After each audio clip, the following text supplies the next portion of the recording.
It's not just the diet on that.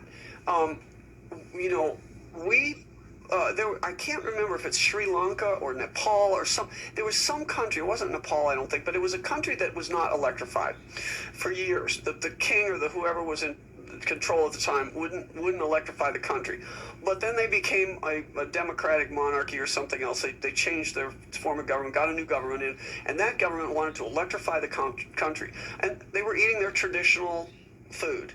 They didn't just change eating their traditional food, but suddenly they laid electrical wires all over the country.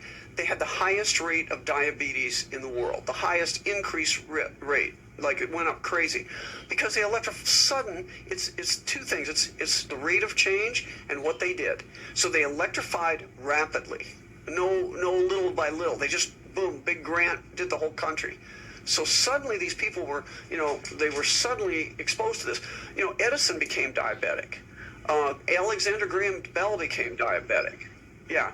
And if you understand how we metabolize food, you can understand this because it doesn't, you take a sugar molecule and you put it in the top of the system and it runs down, it gets converted, it gets torn apart, and there's electrons get taken out and transported down in a gradient.